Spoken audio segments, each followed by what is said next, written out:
Well then, isn't that just fantastic?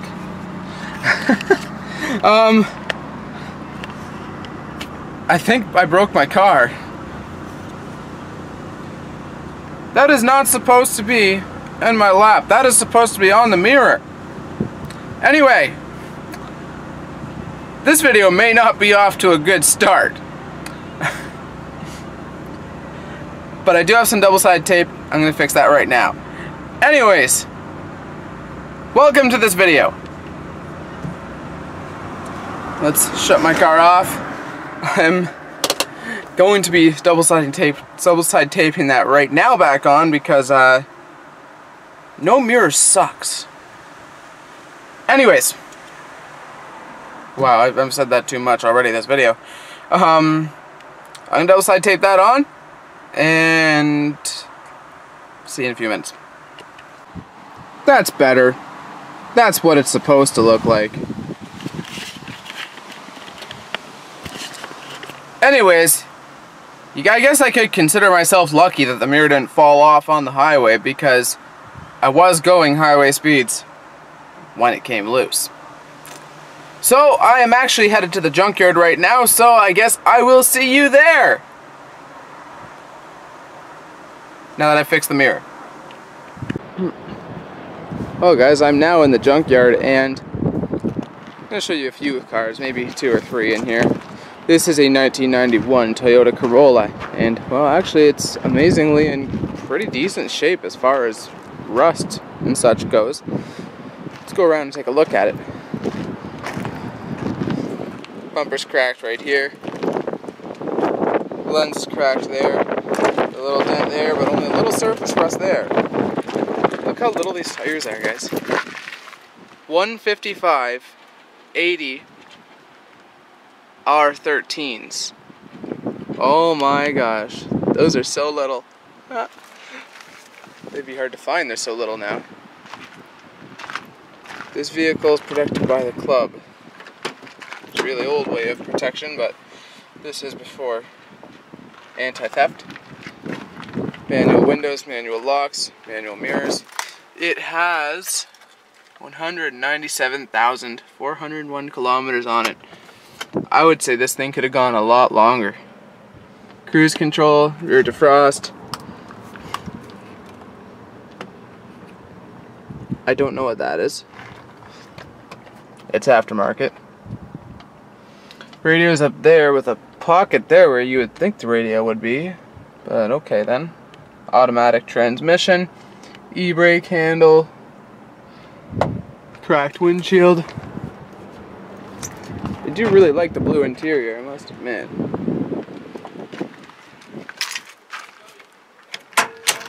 Let's take a look under the hood.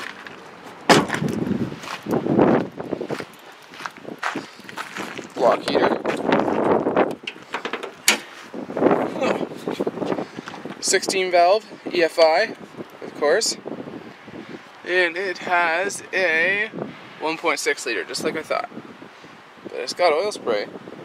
Quite a bit of it under the hood. That's good.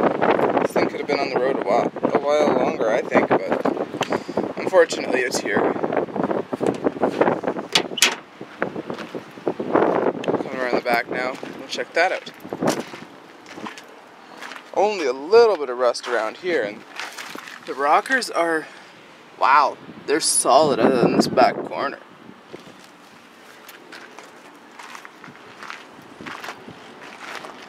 LS trim level. That is locked. Factory Toyota mud flaps. And this side's a little worse for wear. It's starting to bubble all through here, and it's got a little more rust down on the rocker, but still, that's like nothing. That's better than, almost better than my car. Some scrapes down the side. There's a hole in the fender up there, which, yeah, this fender is not too good, but a little scrape there, but that is from that scrape, I think. The interior is friggin' mint, though. And it has a Rain-X Latitude wiper in it. Okay. This car is actually in quite good shape. I wonder why it came here. Lower mileage, almost no rust, and it's an old indestructible Toyota. Sort of sad to see it here. But anyways, let's head on to the next one.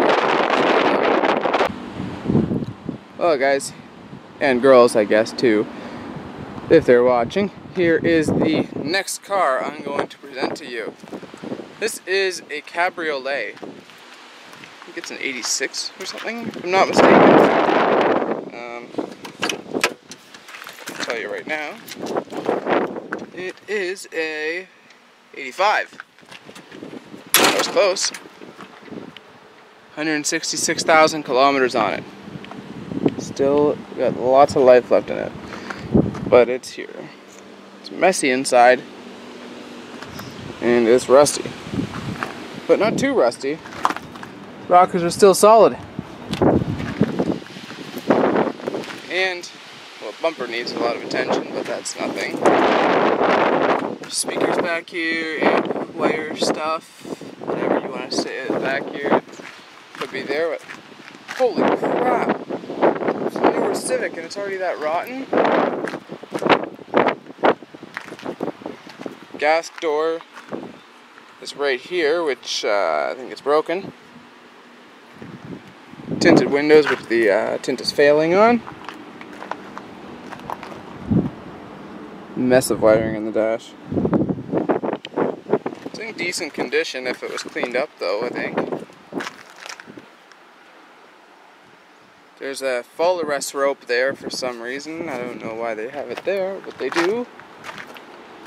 And, well, it's actually quite decent condition, I must say. Here's your timing belt, which doesn't look too bad really. But there's no real way to tell, other than a receipt, pretty much. This is a 105 cubic inch. I think that'd be a 1.5 or something, maybe. Something really small.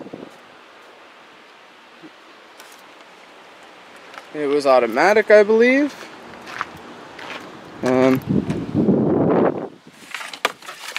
Oh no, that was manual. Sweet.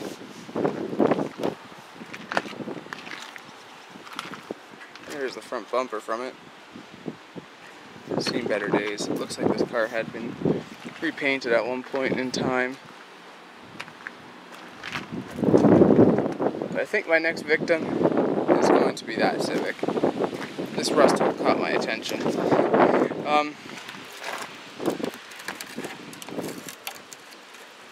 How? I think this was an accident back here. There's a whole bunch of Bondo right here.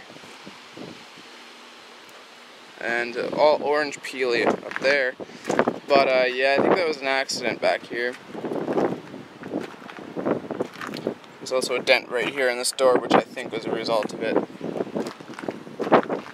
The interiors of these are actually quite decent looking. The dash is kind of different. This dash is obviously not there anymore. Well, it's back there in pieces. And the radio's down there. Here's the cluster, which is strangely small. But it's a cluster. Being front wheel drive, it has the front axles. The McPherson front end on this, I believe it has.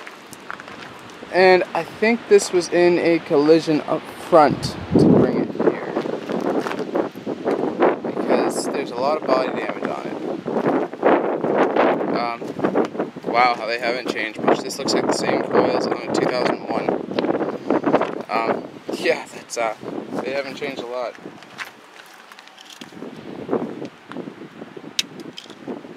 The thing doesn't have much rust on it. It's in pretty decent shape. This side is not so hot. Nice scratches. Dents again. More dents. And that door doesn't open anymore. Had a ductlet spoiler on it. And what trim level was this? This was not an SI. This was more of a base model.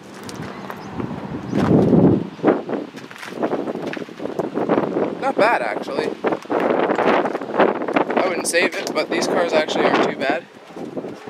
Ah, this was hella tail. Oh yeah, this was in a collision. I think so, at least. The seam sealer does not look factory to me, but I don't know. It might be. Anyways, see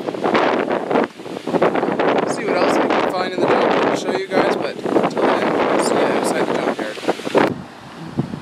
Well guys, I figured I'd add one more.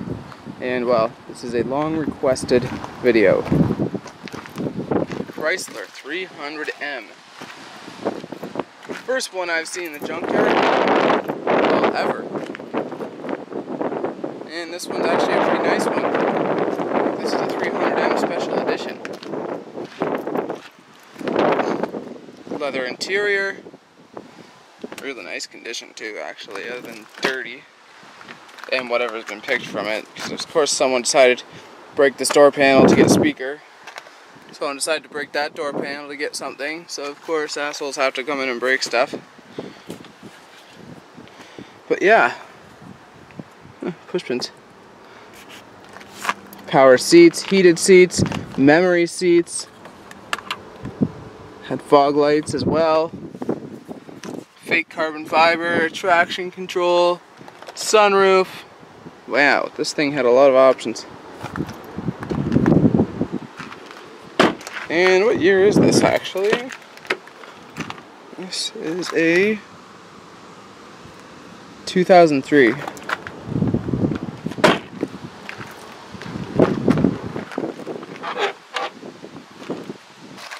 There's a piece of the dash back here. There was a clock in that other part. Yeah, someone's picked this thing right apart. It had the V6, 3.7 liter, I think it is. Tweeters in the back doors.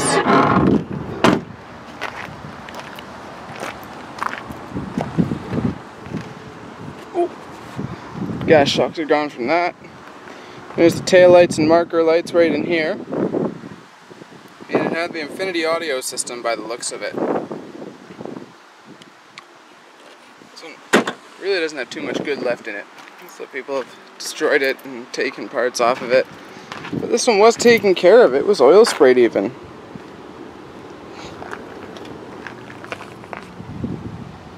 That's not the key for it. Don't know where that key's from. Yes, 300M Special. Someone put good brakes on it. They're not new, but someone put good brakes on it at some point in time. They're in the enthusiast club, and there's a dent right here. It looks like it got a pole kiss. Bumper's all busted on, of course. But let's check out what we got. It's got a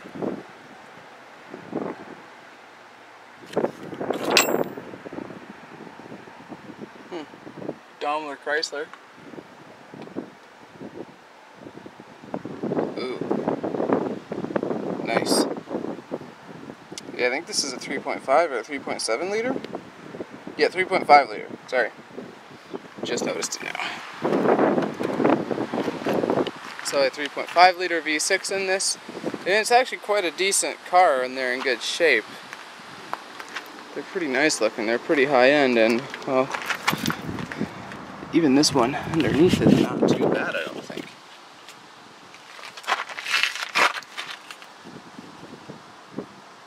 What do you guys think? Is it good? I can't see under there that well. Anyways. Now I really do mean it. I will see you outside the junkyard, but I just wanted to fulfill the request that I've had to fulfill for like at least a year. See you outside the junkyard. Okay guys, so it's about a week later now and I just got a chance to pick up the camera again. And as you can see, my wagon is in the background. So that's sort of what this video ending is about. It's sort of about the wagon. Let's turn you around and we'll explain. While we look at this really nice sunrise from the US side of Niagara Falls.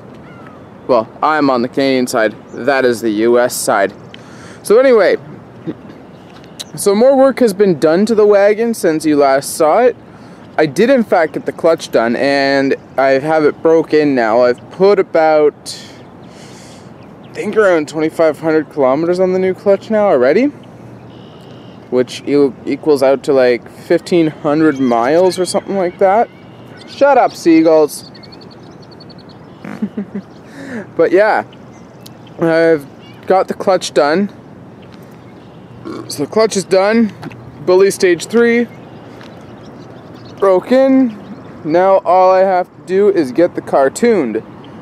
But unfortunately, tuning is going to have to wait a little bit because I had a little bit of an unfortunate event happen and nose piece broke off my glasses. So the glasses have to come first. But that's a minor detail. That's only like a 1 week delay. I was going to get it done at the beginning of next month, but probably going to get done towards the middle of next month. But yeah, so far the car's been really good, and I did do other work to it. I did the ball joints on both sides. I still have to do the driver tie rod end and the dog bone engine mount and a couple of bushings in the front end. So, all minor stuff. Nothing is going to fall apart on the car. The tie rod's still tight, just the boot, what am I thinking? Just the boot is torn. So, yeah, that's good that it's just the boot is torn right now, so it's not loose or anything. So pretty soon I want to deal with this rust down here on my rockers and up my rear quarters. It's minor, again, it's nothing huge. But yeah, the car is faring pretty well. It's not looking awful. The rust is getting progressively worse, obviously, but the hatch hasn't really gotten any worse for a while now, I don't think. So, I think I'll just leave it, and let's see how long this hatch can last me. Really don't want to pay $500 to replace the hatch right now. But yeah, the car's running good. I'm getting amazing fuel mileage. I had the first tank on the new clutch, I got about 1,200 kilometers till the empty light came on, which is about 700 miles, I think? Or no, more than that. I think it's like 750 miles, almost. Something like that, yeah. But, foreseeable upgrades in the future. I'm thinking 55 watt HIDs soon, and at the temperature of 5,500 kelvins, 5,500 Kelvin instead of 4,300. I'll adjust the lighting. Look at that sunrise, guys. That looks really good. But I did get something neat, and I couldn't help it. I had to get it. I'll show you it.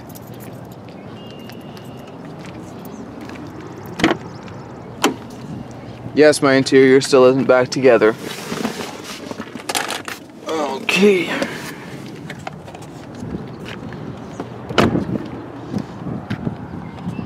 Yes, I bought a wagon for my wagon. I still don't know where I'm going to put it in the car yet, but I had to get it. It's an exact replica of my car, except it's the Bora variant. One of 584 piece. Whatever. I don't know what that means. And that box has a surprise in it that you will see at some point in a later video. Those mud flaps in the back are going to come off. You just have to get the rear wheels off to get them off. So next time the rear wheels come off, those mud flaps are coming off. And, well, here's a little bit of a story for you. The day I got my clutch done, my mom's car broke on me. I I was gonna use it for the day, but then what happened was her car, I guess we'll start off with what her car is first. It is a 2009 Chevrolet Cobalt LT Coupe. So, damn, look at that sunrise. But anyway, it is a 2009 Chevrolet Cobalt Coupe. Now, the problem is with the Cobalts, they're just a crappy car. And the problem I had, I'm actually going to sit in the car for this because it's sort of cold out today in the morning. So, I was just driving her car along and then the battery light comes on. Now, the backstory to how this happened, which I didn't know what happened because it's such a tight engine bay you cannot see. So, what actually happened is that the tensioner pulley had the bearing failed, but then it seized. So it was just burning up the belt.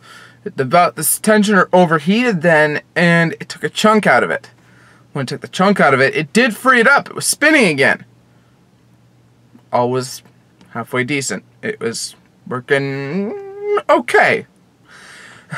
Until it cut all the way through the serpentine belt and shredded it up. So I was left with a shredded serpentine belt, a bad pulley, and a battery light in the dash. Yay. So that had to get fixed. Now, I was in a time crunch. I didn't have enough time to fix it. So I couldn't actually fix it for her, but it did get fixed the next day. Actually, no, it got fixed on Monday, I think. It broke on a Saturday, got fixed on a Monday. So yeah, I couldn't fix it for her. I would have if I had the parts available, but they were parts I had to order in and everything. It was like, I just can't do it. I had to get back to where my car was. I parked it, and I got my car back. And I started driving my car again. That was all that happened there. But yeah, that was less than amusing. I don't know. My hatred for that car grows more and more. Every time I touch it, it likes to break on me. So, I don't think I want to drive it again. Anyway, guys, before I make this video too lengthy, I'm going to end this out here. And I'm going to thank you guys for watching. And, by the way, that tie rod, I do have the part for it already.